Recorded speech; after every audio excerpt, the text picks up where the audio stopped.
although we didn't get Ilya Tapor versus Islam Makhachev, nor did we get Tom Aspinall versus John Jones, we still managed to get Khamzat Chimaev versus Dricus Du Plessis, an absolute mega fight. Boys, UFC 319 is finally this weekend. It is actually fight week, and it feels so good. I am so happy to be here today. I'm so happy that we have this legendary card, one of the best cards this year, this weekend. It is going to be an absolute war of a fight in the main event. If you haven't already, make sure to subscribe. We're trying to hit 1,000 subscribers by the end of the year. We're like 940. It takes 1 second. We're a small channel trying to grow. It would mean the world to me. But let's talk about it. The first fight that we're going to be predicting for UFC 319, it is Ruziboyev versus Battle, guys. An actual decent little scrap we have here. I'm not going to be predicting women's MMA fights because, guys, who really cares about that? I mean, come on. The Lupe Godinez versus Jessica Andrade.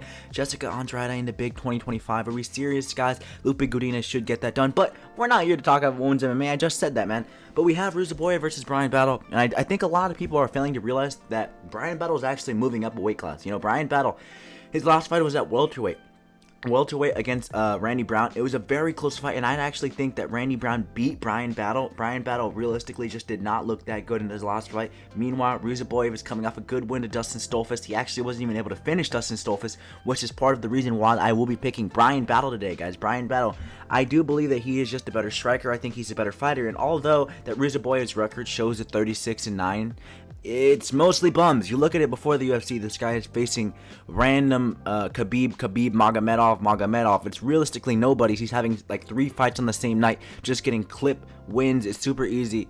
And I think Bryan Battle, although the fights, you know, Bryan Battle has only 12 wins compared to Ruziboyev's like 36. Ruziboyev has 3 times more wins than Bryan Battle. That's pretty crazy to think about. But still, dude, I think Bryan Battle, he is a decent smudge grappler. You know, he was able to hold Randy Brown against the cage. Someone who is just physically a lot taller, a lot longer, a lot bigger than him. I will say Bryan Battle does have a pretty big base. And it's going to be interesting to see how he puts on the weight for middleweight. You know, weigh-ins haven't happened at the time of this recording. So it's going to be interesting to see how Bryan Battle looks compared to Ruziboyev, who is a natural middleweight. You know, I know Bryan Battle, like I said, he fought at heavyweight before. But it's going to be interesting to see how the size, because realistically, my only main concern for Bryan Battle is the sizing, dude. I'm actually pretty scared for Bryan Battle. I don't know how he's going to be able to hold up, man. I don't know how he's going to be able to do against a big middleweight. Ruziboyev's big, dude. Ruziboyev's really good. His only loss is to Joaquin Buckley. If Bryan Battle wins this fight, well, then it puts him just 1 fight away from the rankings yet again, similar to where he was at welterweight. But still, a very fun fight. You know, Ruziboyev, he has that power. Don't be surprised if he gets a KO. I know I'm sitting on the fence here, but I'm not going to sit on the fence, dude. Bryan Battle's my prediction. I think Bryan Battle by decision, and a pretty close decision. You know, Ruziboyev, he's a good fighter, only lost to Buckley in the UFC, but come on, it's Bryan Battle, dude. You really think the Butcher is going to lose to this random bum? I don't. Moving on to the next fight, we have Draco Clos versus the man, the myth, the legend, Edson Barbosa, the crafty vet, Edson Barbosa. And guys, I'm seeing a lot of people like Bet MMA, Lucas Tracy, they're all picking Edson Barbosa. They're all picking Edson Barbosa to win via crafty decision. And I hate to be that guy, but it has been a year and a half since Edson Barbosa's fight against Lerone Murphy, and he did not even look that good in his fight against Lerone Murphy. I mean, don't get me wrong, Lerone Murphy is a top contender in the featherweight division at this point. This is at lightweight as well. But when you get older, people have to realize this. Edson Barbosa is already 38, I believe. He's already old. He's been around the game for a while. He's took a lot of damage. And when you take such a big year off, when you take such a big time gap off, that's going to affect you. Your body isn't used to taking that time off. Edson Barbosa is going to go in there. He's going to look a lot slower than he did last time. He's going to look a lot worse than he did last time. And he didn't even look good last time, so I can only imagine what Draco Clos is going to do to him. Clos, he's only lost to really good contenders in the UFC. I forgot who his first loss in the UFC was.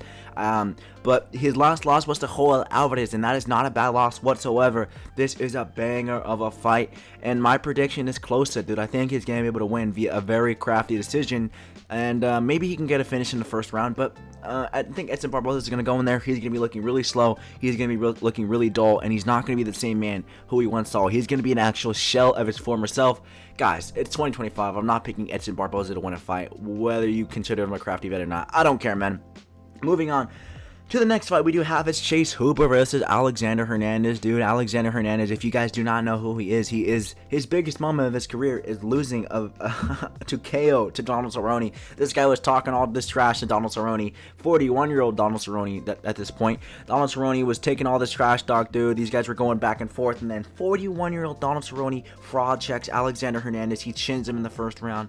Absolute joke. Meanwhile, Chase Hooper, literally a gang member, dude. This guy is a bad man. What's the question? Chase Hooper? Yeah. Welcome to Chicago. The hood is taking over Chicago. Chase Hooper, I should have put the do-rag picture of him here, because Chase Hooper, let me tell you about this kid, Chase Hooper. He is on the Charles Oliveira 2.0 title run, brother. He was a journeyman at featherweight. He joined the UFC at just 19, a very young age. He was a win-loss type of fighter. He got chinned by Steve Garcia. Then this man moved up to lightweight. He starts putting on muscle. He starts bulking up. Then he goes on an absolute tear, 5 fights in a row, picking up wins over crafty vets like Jim Miller and Quay Guida, and now this guy is facing Alexander Hernandez, and I honestly do think this is a tune-up fight for him. I think this is a tune-up fight for Chase Hooper. A lot of people were saying after his last fight that he should have got a ranked fight, but Chase Hooper, he was like, no, I'm gonna take it easy, man. I'm gonna keep farming wins against unranked bums.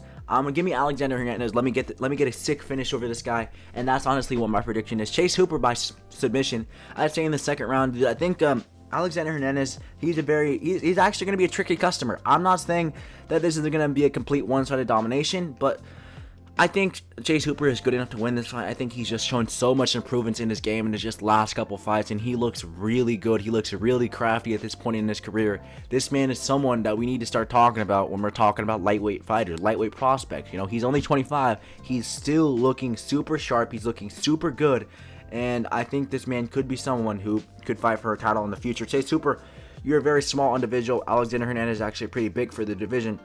My prediction is Chase Hooper via round 2 submission. I think Chase Hooper's too crafty for this man. I keep using crafty in this video, but brother, Chase Hooper's gonna get it done. Moving on to the next fight, brother.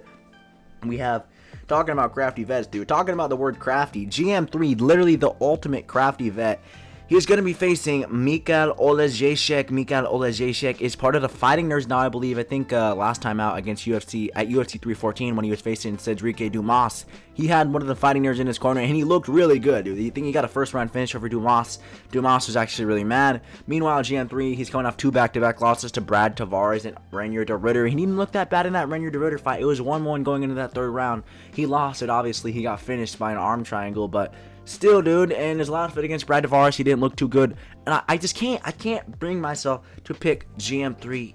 Although he was a crafty vet at one point, he's not a crafty vet anymore, brother. He's not what we once saw, you know. Back in the day, he was this guy who could beat a prospect once in a while, but no, not anymore. I'm not even calling Mikal Oleek a prospect, but still, you guys get what I'm saying, right? He's not the guy that we all knew and loved, the guy who could go in there and have a crafty performance. He could pick up a good win. He would pick up a big upset because of his just insane grappling, dude. He has some of the most submissions in UFC history, and I think that could be a big part of this fight. You know, Mikal Oleek, he has horrible submission defense, dude. I forget who this guy last got submitted by, but I remember not a couple years back, last year I think it was at UFC 302, when he was facing Kevin Holland, dude. He knocked Kevin Holland down, then he got caught in a very bad armbar, and this guy wouldn't tap. It was just a very awkward situation, but his submission defense is horrible. GM3, if GM3 gets knocked down, he could pull guard, dude, and submit Mikal Oleek. However, I think if GM3 gets knocked down, dude, I think GM3 is going out cold at this point. I think GM3 has taken so much damage throughout his career that he's just not the same guy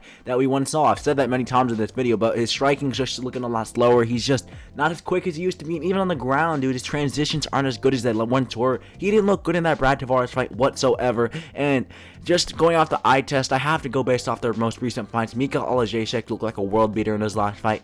Meanwhile, GM3 looked very slow. He looked very bad just in his last fight, and that's what I'm going off of, man. That's just my prediction. Moving on to the next fight, I'm gonna go with my prediction for this fight. You guys probably know what it is. Speaking of bad chin, speaking of fighters who were just washed, King Green, guys. King Green is an absolute bum at this stage in his career. It's time that we all acknowledge that. It's time that we all realize that realistically, if I went in there, there's a good chance, like, 1 time out of 10, I bet I could beat King Green in a fight. I don't know if that's a hot take, guys, but all it takes is me to land 1 shot on the dome of King Green, brother. He is not that good anymore. He never really was good. He was always a bit of a journeyman. He was always a bit of a gatekeeper. But now, more than ever, he is looking horrible, dude. He's gonna go in there. He's gonna be really timid that first round. But the second this man gets comfortable, he gets chin. That is a cycle of King Green. He gets comfortable. He went in there. He was doing decent against Mauricio Ruffy. He got comfortable and he got clipped. The kid got clipped. The kid got absolutely flatlined, brother. And his chin's not there anymore. There's probably like, I don't even think there's anyone in the lightweight division who could beat King Green at this point. I know that's crazy to say. I think King Green is one of the worst fighters on the roster at this point in his career.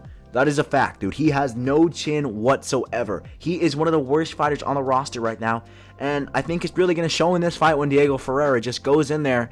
That is his name, right? Diego Ferrer. I think so, man. I know this guy's name is Ferrer, but, you know, moving on. We'll talk about him a little bit later. But King Green, you're bad. You're not that good. You're not the same guy you once were. And even then, when you were the guy, you were freaking picking up win-losses every now and then. You would maybe fluke a win over a crafty prospect. But still, King Green, you're not good. You're not going to be able to get this win over someone who is just as good in terms of journeyman status, Diego Ferreira.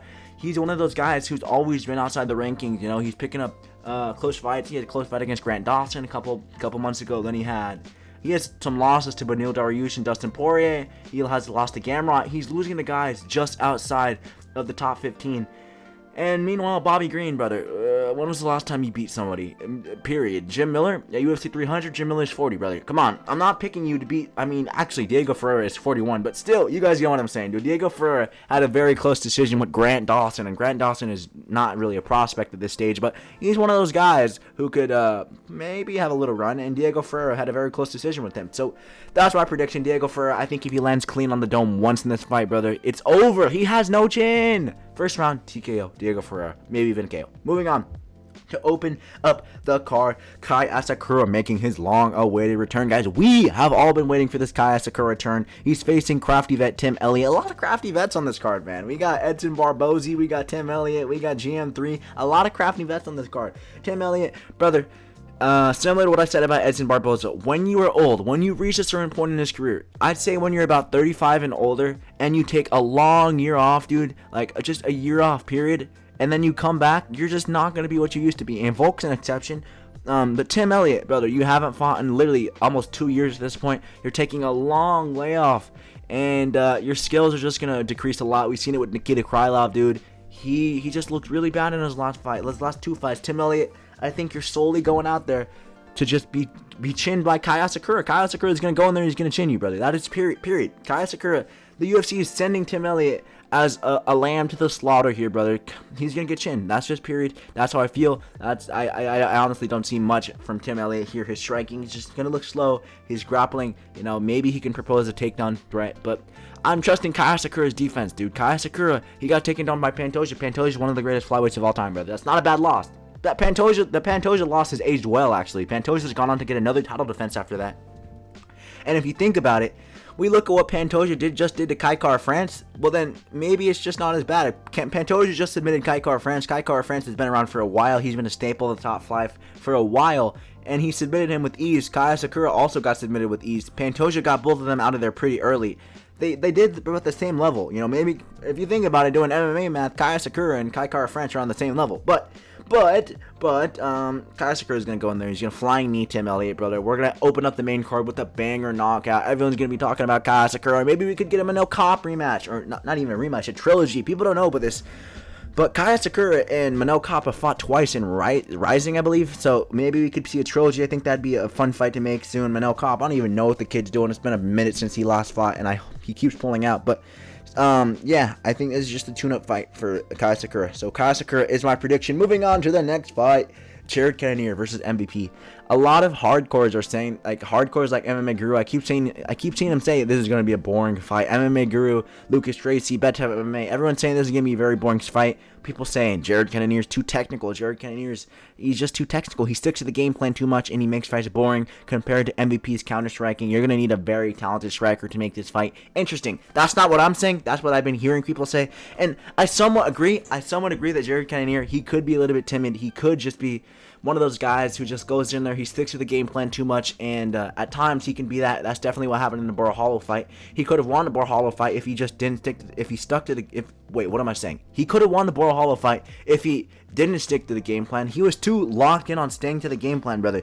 It was round 5. These guys went to war for 5 rounds, and then this guy was keeping his guard up, throwing crafty leg kicks in the 5th round when he needed a big round. Like, brother, what are you doing? This fight IQ makes me very mad.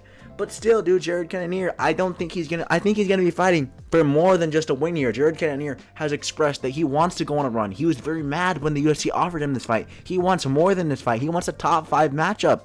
And that wasn't going to happen, obviously, but Jared Cannonier, the guy's 41. You got to understand age is getting to him. He's coming off a good win to Gregory Rodriguez and another good win to MVP. That could put him back in the top 5 scene, so this means a lot for him. So Jared Cannonier, I think he's going to go in there, and he's going to be very dedicated. I think he's going to really, really try to just go fully guns blazing. He's going to try to put MVP away. And I don't hate that. I don't hate that idea. I think it's not a bad idea, but that does scare me as well. Because you think about it, MVP's counter-striking is some of the best in the UFC right now. And if Jared Cannonier wants to go in there and Marauder Max his way to a victory, well, then MVP is going to piece this guy up at range. And that's what makes me think this fight actually could be decent. I don't think this fight is going to be as bad as a lot of people think. And I think this fight could be one of the best fights of the night. I honestly do think that.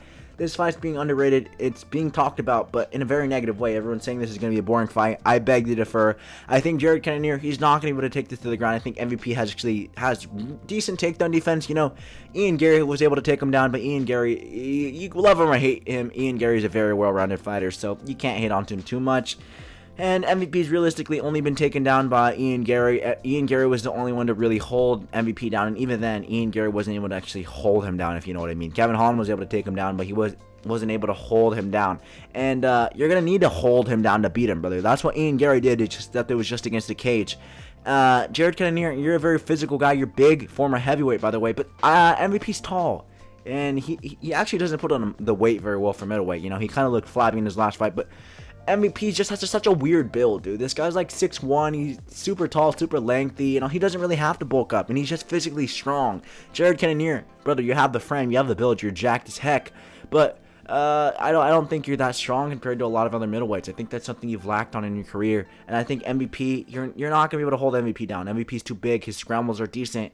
You're not going to be able to hold him down, and that's the only way you beat him. That's my prediction. I think MVP is even going to get this done. One of the best fights of the night, in my opinion. You know, don't stop hating on this fight. MVP gets this done by decision. Moving on to the featured fight, and let me tell you about this fight, kid. This is a banger of a fight. We have Geoff Neal taking on CP. We love CP around here. Everyone loves CP around here. Carlos Prates, he's going to be taking on Geoff Neal in the featured fight of the night. This fight was originally booked for UFC 314. Obviously, it got canceled. You know, Geoff Neal pulled out. We then got Carlos Prates versus Ian Gary. We all know how that fight went. But a lot of people, the hype train again for Carlos Prates, for some reason, is completely, forgotten about, brother. People were talking about this guy like he was one of the next big guys in a welterweight division. People were comparing Carlos Prates and throwing him in there with the Shavkas, the JDM, the Bilals, all of those guys. And after one loss, people are talking about this guy like he can barely be ranked. Calm down, dude. Geoff Neal, he's a very crafty fighter. His only recent losses have been to Shavkat Rakhmonov, and I believe, I don't know who his other loss was to, but still, he's losing to the top guys in the division. His only real bad loss in the UFC is to Neil Magny. Although Geoff Neal's record is 16-6, he's one of those guys who is better than his record shows. And Geoff Neal's going to go in there. He's always going to put on a certified banger.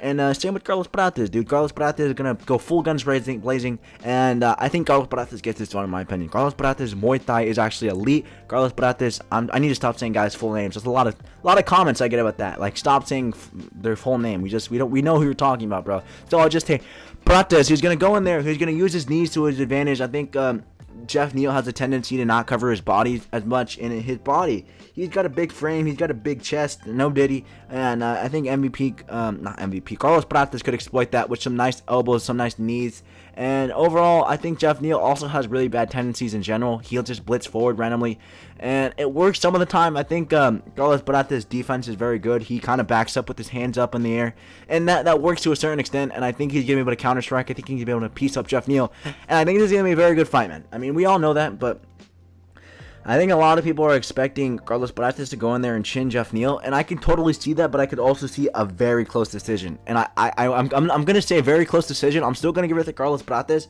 But I think a lot of people are going to be disappointed with Carlos Barath's performance. They're going to be like, bro, we expected more from this guy. This guy went to a split decision with Jeff Neal, by the way. Barath went to a split decision with Jeff Neal, by the way. That's what the narrative around this fight is going to be. I could be totally wrong. I could be totally wrong about this fight. Carlos Barath could just go in there and he could chin him in the first round. That's entirely a possibility. But I'm trusting in Jeff Neal's chin enough. I don't think Jeff Neal's ever been chinned badly. And I'm trusting in his chin enough. I think he's going to go out there. He's going to be a slick boxer. His defense is actually really good. He was able to last like 3 rounds against Shavkat Rakhmonov. Shavkat barely finished this guy. And he's a very technical fighter, man. I think Jeff Neal, he's good. And I'm still going to give it Carlos Barath. Very close decision, though. That's my prediction. Carlos Barath, very, very close decision. Moving on to the co-main event, the final fight we're going to be talking about, because if you guys are a true fan of this channel, you know that we dropped our main event prediction a couple of days ago. So make sure to check that out if you really care about this. But now that I have you here, dude, we're here to talk about Lerone Murphy, bro, versus Aaron Pico. Brother, I don't know if you were expecting me to rant for 30 minutes about how Aaron Pico, man, he's a crafty vet, man. Aaron Pico's gonna go in there and he's gonna knock you out in the first round, bro. This guy's a marauder. He has that power, brother. I don't even what is an Aaron Pico, brother? I didn't even know who Aaron Pico was about 6 months ago, and then this guy randomly came into the UFC. They've been pushing him into our face for like 6 months now. And hopefully Lerone. Actually, I don't know, man. I mean, I don't like Lerone Murphy. I've never been a fan of Lerone Murphy. I think he's a very boring fighter. So if Aaron Pico can go in there and chin this guy in the first round, don't get me wrong, I will be happy, brother. I don't like Lerone Murphy. I'm as big as a fan of Lerone Murphy as I am of freaking like taxes, brother. I don't even know, brother. I hate Lerone Murphy. Aaron Pico, I'm not even familiar with your game, brother. So if you can go in there, if you can impress me, if you can get a nice KO finish over Lerone Murphy, bro, then I'll be a fan of you. I'll make a video ranting about how good you are. But, I mean, you look at this guy's resume, brother. This guy was not even beating high-level guys in the PFL or the Bellator. I don't even know which one it was. But still, he was never a champion in Bellator, brother. I don't know why they're making such a big deal about this guy. Dude, Patricio Pitbull, he was one of the greatest fighters to never fight in the UFC. They didn't make a big deal about that guy. Patchy Mix even, they didn't even make a big deal about him. You know, maybe because it was on short notice, but still. And then randomly, this guy who was never a champion in the UFC, has 4 losses on his record, comes into the UFC, and tries to face Movsar Evloev, buddy. You're not getting that Movsar fight. They tried to do that fight twice, and Movsar said no twice. But Lerone Murphy stepped up to the plate, brother, and Lerone Murphy's actually fought good guys, dude. Lerone Murphy's fought your Josh Emmets, your Dan Igas, your Edson Barbosas. Meanwhile, brother, if you're an Aaron Pico defender, if you're an Aaron Pico fan, if you're picking Aaron Pico to win this fight, name 5 Aaron Pico wins. Go. 5 Aaron Pico wins. Yeah, I didn't think so, buddy. I didn't think so, because you can't name anyone this guy's beat. And I'm going to be honest, guys. I didn't do my job. I didn't go back. I didn't rewatch Aaron Pico highlights. I usually do, but I just can't be bothered. I can't be asked to go back and watch Aaron Pico fight Gregory. Like Jackson Gregory. I don't care, brother. I don't care. And I watched Lerone Murphy fights. I went back and rewatched them because I care a little bit. Not a lot, but I care a little bit, especially about this mega card. But still, Lerone Murphy, I was not a fan of his last fight, especially I think against Josh Emmett. He was running away the entire fight, and I don't really like seeing that out of prospects. I think they should definitely be doing better, especially like guys like Josh Emmett. I actually picked Josh Emmett to win the fight. I'm a casual, guys, I know, but still, Lerone Murphy, I'm picking you in this fight. I doubted you before, and I probably would doubt you again if you were facing anyone who is decently high level. But brother, you're not. Aaron Pico is not even half decent, brother. The guys he's facing in the PFL, they're literally early prelim fighters in the UFC. There's such a big difference in the competition levels between these guys, and people aren't failing to people are failing to realize that. Like, people aren't understanding that. Aaron Pico has literally fought no one in his career. This guy's gonna be he's gonna go in there against Lerone Murphy. He's not even gonna be known with Lerone Murphy's gonna be too quick for him. I'm too quick for him, yeah. I'm too quick for him. I'm in his head, yeah. Lerone Murphy's going to be doing combos. He's going to be piecing this guy up at range. Aaron Pico's going to be wanting to go back to the Bellator. He's going to be wanting to go back to the PFL, brother. What is this, brother? I can't keep up with this guy. Throw the towel in, coach, brother. I'm not ready for Aaron Pico.